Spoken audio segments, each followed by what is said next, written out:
श्रीमद्भागवत महापुराण एकादश स्कंध अध्याय 8 अवधूतोपाख्यान अजगर से पिंगला तक 9 गुरुओं की कथा। अवधूत दत्तात्रेय जी कहते हैं, राजन, प्राणियों को जैसे बिना इच्छा के, बिना किसी प्रयत्न के रोकने की चेष्टा करने पर भी पूर्व कर्मानुसार दैक प्राप्त होते हैं, वैसे ही स्वर्ग में या नरक में कहीं भी रहें, उन्हें इंद्रिय संबंधी सुख भी प्राप्त होते ही है। इसलिए सुख और दैक का रहस्य जानने वाले बुद्धिमान पुरुष को चाहिए कि इनके लिए इच्छा अथवा किसी प्रकार का प्रयत्न न करे, बिना मांगे, बिना इच्छा किए स्वयं ही अनायास जो कुछ मिल जाए, वह चाहे रूखा सूखा हो, चाहे बहुत मधुर और स्वादिष्ट, अधिक या थोड़ा, बुद्धिमान पुरुष अजगर के समान उसे ही खाकर जीवन निर्वाह कर ले और उदासीन रहे। यदि भोजन न मिले तो उसे भी प्रारब्ध भोग समझकर किसी प्रकार की चेष्टा न करे, बहुत दिनों तक भूखा ही पड़ा रहे। उसे चाहिए कि अजगर के समान केवल प्रारब्ध के अनुसार प्राप्त हुए भोजन में ही संतुष्ट रहे। उनके शरीर के मनोबल, इंद्रियबल और देहबल तीनों हो, तब भी वह निश्चेष्ट ही रहे, निद्रा रहित होने पर भी सोया हुआ सा रहे और कर्मेंद्रियों के होने पर भी उनसे कोई चेष्टा न करे। मैंने अजगर से यही शिक्षा ग्रहण की है। समुद्र से मैंने यह सीखा है कि साधक को सर्वदा प्रसन्न और गंभीर रहना चाहिए, उसका भाव अथाह, अपार और असीम होना चाहिए तथा किसी भी निमित्त से उसे क्षोभ न होना चाहिए। उसे ठीक वैसे ही रहना चाहिए जैसे ज्वार भाटे और तरंगों से रहित शांत समुद्र। देखो, समुद्र वर्षा ऋतु में नदियों की बाढ़ के कारण बढ़ता नहीं और न ग्रीष्म ऋतु में घटता ही है, वैसे ही भगवत्परायण साधक को भी सांसारिक पदार्थों की प्राप्ति से प्रफुल्लित न होना चाहिए और न उनके घटने से उदास ही होना चाहिए। मैंने पतिंगे से यह शिक्षा ग्रहण की है कि जैसे वह रूप पर मोहित होकर आग में कूद पड़ता है और जल मरता है, वैसे ही अपनी इंद्रियों को वश में न रखने वाला पुरुष जब स्त्री को देखता है तो उसके हाव भाव पर लट्टू हो जाता है और घोर अंधकार में, नरक में गिरकर अपना सत्यानाश कर लेता है। सचमुच स्त्री देवताओं की वह माया है जिससे जीव भगवान या मोक्ष की प्राप्ति से वंचित रह जाता है। जो मूल कामिनी, कंचन, गहने, कपड़े आदि नाशवान मायिक पदार्थों में फंसा हुआ है और जिसकी संपूर्ण चित्तवृत्ति उनके उपभोग के लिए ही लालायित है, वह अपनी विवेक बुद्धि खोकर पतिंगे के समान नष्ट हो जाता है। सन्यासी को चाहिए कि गृहस्थों को किसी प्रकार का कष्ट न देकर भौरे की तरह अपना जीवन निर्वाह करे। वह अपने शरीर के लिए उपयोगी रोटी के कुछ टुकड़े कई घरों से मांग ले। जिस प्रकार भौरा विभिन्न पुष्पों से, चाहे वे छोटे हो या बड़े, उनका सार संग्रह करता है, वैसे ही बुद्धिमान पुरुष को चाहिए कि छोटे बड़े सभी शास्त्रों से उनका सार, उनका रस निचोड़ ले। राजन, मैंने मधुमक्खी से यह शिक्षा ग्रहण की है कि सन्यासी को सायंकाल अथवा दूसरे दिन के लिए भिक्षा का संग्रह न करना चाहिए। उसके पास भिक्षा लेने को कोई पात्र हो तो केवल हाथ और रखने के लिए कोई बर्तन हो तो पेट, वह कहीं संग्रह न कर बैठे, नहीं तो मधुमक्खियों के समान उसका जीवन ही दूभर हो जाएगा। यह बात खूब समझ लेनी चाहिए कि सन्यासी सवेरे शाम के लिए किसी प्रकार का संग्रह न करे। यदि संग्रह करेगा तो मधुमक्खियों के समान अपने संग्रह के साथ जीवन भी गंवा बैठेगा। मैंने हाथी से यह सीखा कि सन्यासी को कभी पैर से भी काठ की बनी हुई स्त्री का स्पर्श न करना चाहिए। यदि वह ऐसा करेगा तो जैसे हथिनी के अंग संग से हाथी बंध जाता है, वैसे ही वह बंध जाएगा। विवेकी पुरुष किसी भी स्त्री को कभी भी भोग्य रूप से स्वीकार न करे, क्योंकि यह मूर्तिमय मृत्यु है। यदि वह स्वीकार करेगा तो हाथियों से हाथी की तरह अधिक बलवान अन्य पुरुषों के द्वारा मारा जाएगा। मैंने मधु निकालने वाले पुरुष से यह शिक्षा ग्रहण की है कि संसार के लोभी पुरुष बड़ी कठिनाई से धन संचय तो करते रहते हैं, किंतु वह संचित धन न किसी को दान करते हैं और न स्वयं उसका उपभोग ही करते हैं।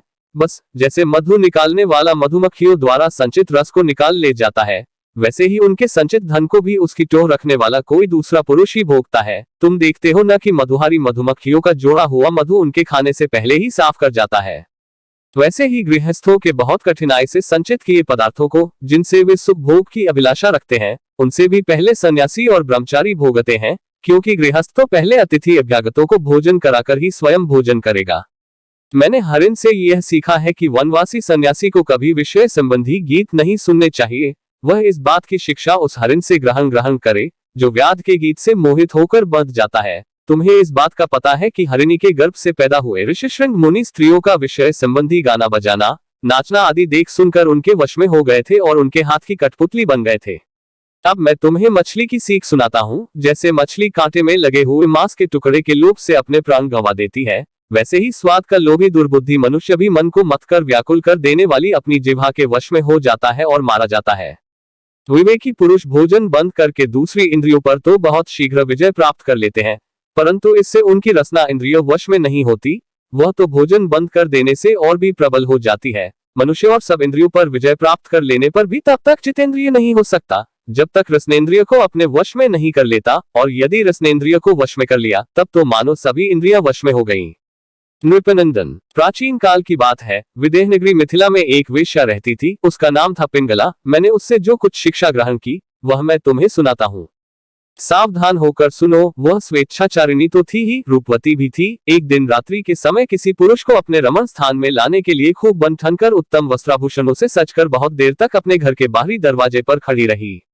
नररत्न। उसे पुरुष की नहीं, धन की कामना थी और उसके मन में यह कामना इतनी दृढ़मूल हो गई थी कि वह किसी भी पुरुष को उधर से आते जाते देखकर यही सोचती कि यह कोई धनी है और मुझे धन देकर उपभोग करने के लिए ही आ रहा है। जब आने जाने वाले आगे बढ़ जाते, तब फिर वह संकेत जीवनी वेश्या यही सोचती कि अवश्य ही अब की बार कोई ऐसा धनी मेरे पास आवेगा जो मुझे बहुत सा धन देगा। उसके चित्त की यह दुराशा बढ़ती ही जाती थी। वह दरवाजे पर बहुत देर तक टंगी रही। उसकी नींद भी जाती रही। वह कभी बाहर आती तो कभी भीतर जाती। इस प्रकार आधी रात हो गई।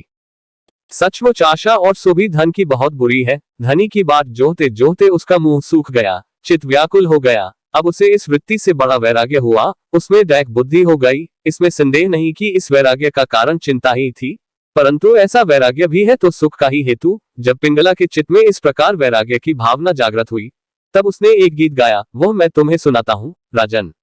मनुष्य आशा की फांसी पर लटक रहा है। इसको तलवार की तरह काटने वाली यदि कोई वस्तु है तो वह केवल वैराग्य है। प्रिय राजन, जिसे वैराग्य नहीं हुआ है, जो इन बखेड़ों से उबा नहीं है, वह शरीर और इसके बंधन से उसी प्रकार मुक्त नहीं होना चाहता जैसे अज्ञानी पुरुष ममता छोड़ने की इच्छा भी नहीं करता। पिंगला ने यह गीत गाया था, हाय हाय मैं इंद्रियों के अधीन हो गई। भला मेरे मोह का विस्तार तो देखो। मैं इन दुष्ट पुरुषों से, जिनका कोई अस्तित्व ही नहीं है, विषय सुख की लालसा करती हूँ। कितने दैख की बात है। मैं सचमुच मूर्ख हूँ। देखो तो सही, मेरे निकट से निकट हृदय में ही मेरे सच्चे स्वामी भगवान विराजमान है। वे वास्तविक प्रेम, सुख और परमार्थ का सच्चा धन भी देने वाले हैं। जगत के पुरुष अनित्य हैं और वे नित्य हैं। हाय हाय मैंने उनको तो छोड़ दिया और उन तुच्छ मनुष्यों का सेवन किया जो मेरी एक भी कामना पूरी नहीं कर सकते, उल्टे दैख भय, आदि व्याधि, शोक और मोह ही देते हैं। यह मेरी मूर्खता की हद है कि मैं उनका सेवन करती हूँ। बड़े खेद की बात है, मैंने अत्यंत निंदनीय आजीविका वैश्यावृत्ति का आश्रय लिया और व्यर्थ में अपने शरीर और मन को क्लेश दिया, पीड़ा पहुंचाए। मेरा यह शरीर बिक गया है। लंपट, लोभी और निंदनीय मनुष्यों ने इसे खरीद लिया है और मैं इतनी मूर्ख हूँ कि इसी शरीर से धन और रति सुख चाहती हूँ। मुझे धिक्कार है। यह शरीर एक घर है, इसमें हड्डियों के टेढ़े तिरछे बांस और खंभे लगे हुए हैं। शाम, रोए और नाखूनों से यह छाया गया है। इसमें 9 दरवाजे हैं जिनसे मल निकलते ही रहते हैं। इसमें संचित संपत्ति के नाम पर केवल मल और मूत्र है। मेरे अतिरिक्त ऐसी कौन स्त्री है जो इस स्थूल शरीर को अपना प्रिय समझकर सेवन करेगी। यूं तो यह विदेहों की जीवन मुक्तों की नगरी है, परंतु इसमें मैं ही सबसे मूर्ख और दुष्ट हूँ, क्योंकि अकेली मैं ही तो आत्मदानी, अविनाशी एवं परमप्रियतम परमात्मा को छोड़कर दूसरे पुरुष की अभिलाषा करती हूँ। मेरे हृदय में विराजमान प्रभु समस्त प्राणियों के हितैषी, सुहृद, प्रियतम स्वामी और आत्मा है। अब मैं अपने आप को देकर इन्हें खरीद लूंगी और इनके साथ वैसे ही विहार करूंगी जैसे लक्ष्मी जी करती हैं। मेरे मूर्ख चित्त, तू बतला तो सही, जगत के विषय भोगों ने और उनको देने वाले पुरुषों ने तुझे कितना सुख दिया है। अरे वे तो स्वयं ही पैदा होते और मरते रहते हैं। मैं केवल अपनी ही बात नहीं कहती, केवल मनुष्यों की भी नहीं, क्या देवताओं ने भी भोगों के द्वारा अपनी पत्नियों को संतुष्ट किया है। वे बेचारे तो स्वयं काल के गाल में पड़े पड़े कराह रहे हैं। अवश्य ही मेरे किसी शुभकर्म से विष्णु भगवान मुझ पर प्रसन्न है, तभी तो दुराशा से मुझे इस प्रकार वैराग्य हुआ है। अवश्य ही मेरा यह वैराग्य सुख देने वाला होगा। यदि मैं मंदभागिनी होती हो, मुझे ऐसे दैख ही न उठाने पड़ते जिनसे वैराग्य होता है। मनुष्य वैराग्य के द्वारा ही घर आदि के सब बंधनों को काटकर शांति लाभ करता है।